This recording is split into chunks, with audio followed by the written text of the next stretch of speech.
So for the purists out there, what is roti? Like, what exactly is roti?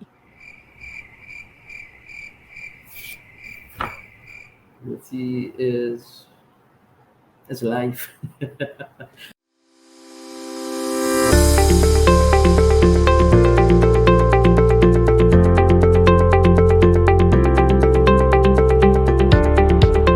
You have a little over 2,500 followers on TikTok and quite a lot of likes, 22,000 likes.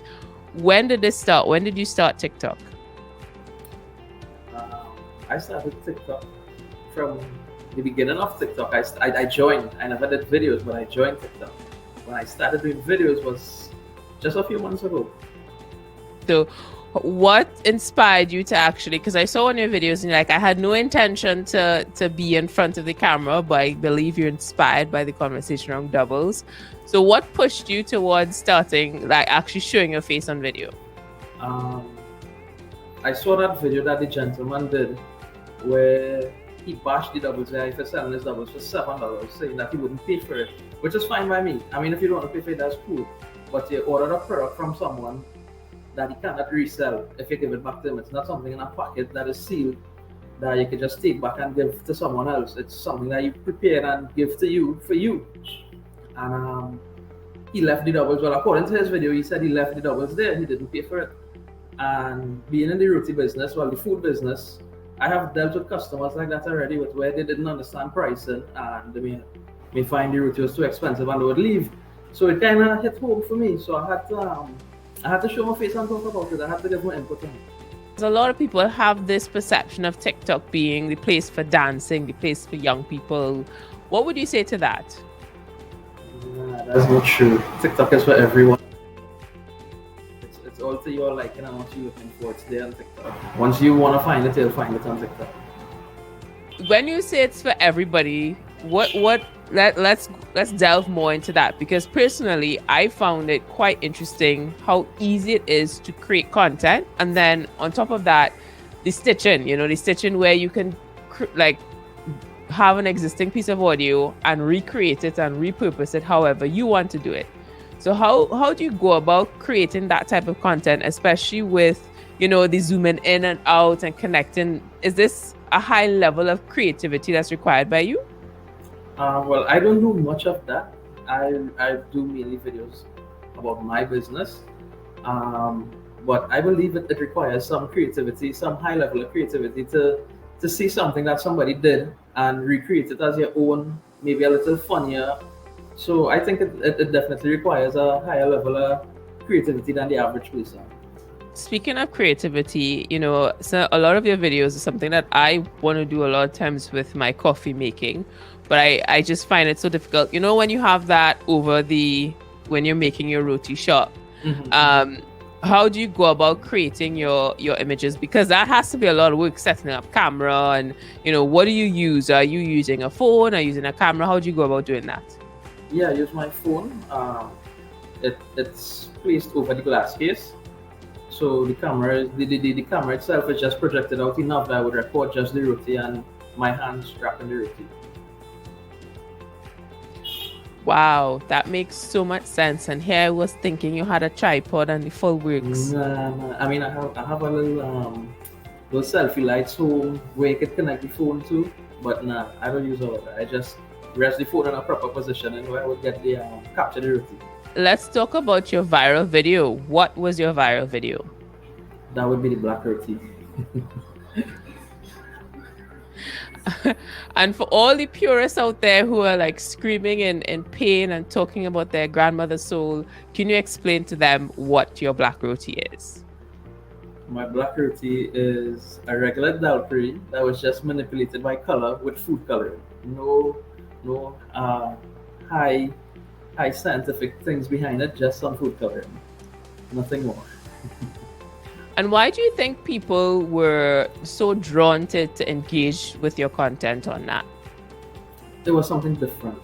It's something that people is not accustomed to. And a lot of people like change, while there are some people who don't like it. A lot of people like change. A lot of people saw the black roti and they were intrigued by it.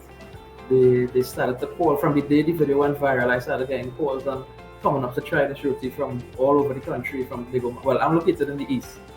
I got people calling from Digo Martin, from San Fernando.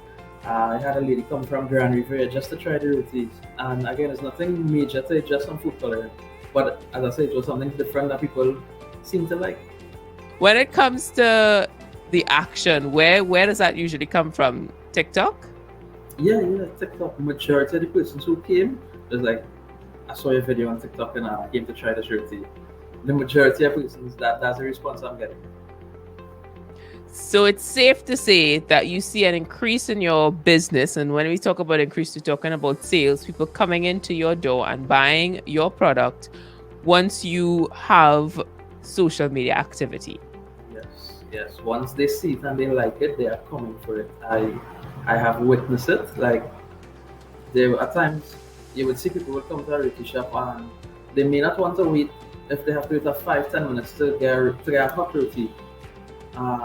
The week of Halloween itself, I had people sitting here for 30 minutes waiting to get a colored roti and no one complained, not a person complained. It amazed me. I was in shock by that. With this, level of fame, as you may, there will be people who be like, keep that, I don't need that. How do you deal with that? I don't. Going a little off of the social media and going to Google, you have quite a number of reviews. I don't know, when last have you looked at your Google space?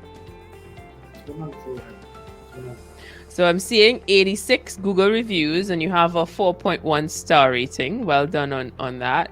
And what I find interesting, I'm always like, for someone who buys a lot of stuff online, I do look at reviews, but the 1 star and the 2 star, I'm very mindful of that because I have to read the 1 star and it tells me a lot. Like, someone had a 1 star once where I saw someone said, I ordered the wrong color and they did not send it the other one in time for 1 star. I'm like, that doesn't make sense, Yeah.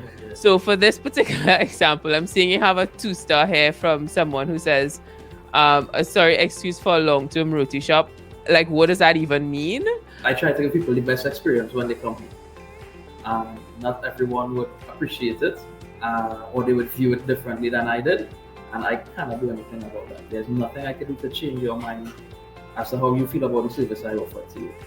Now let's talk about the controversy of this roti skin. Explain it to those who don't understand, because I was like, yeah, I want the roti skin, and all my friends, mostly from South Vancouver, wanted to throw me down a drain. So please explain to Northerners what a roti skin is and what it is not.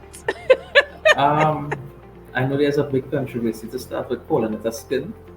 I try not to get involved in that, but there are some people who gets angry when they hear you say roti skin. They'll be like, that's not a skin, does it have meat and bones? There's a whole thing, but I don't get into it. I call it a skin. It don't matter to me.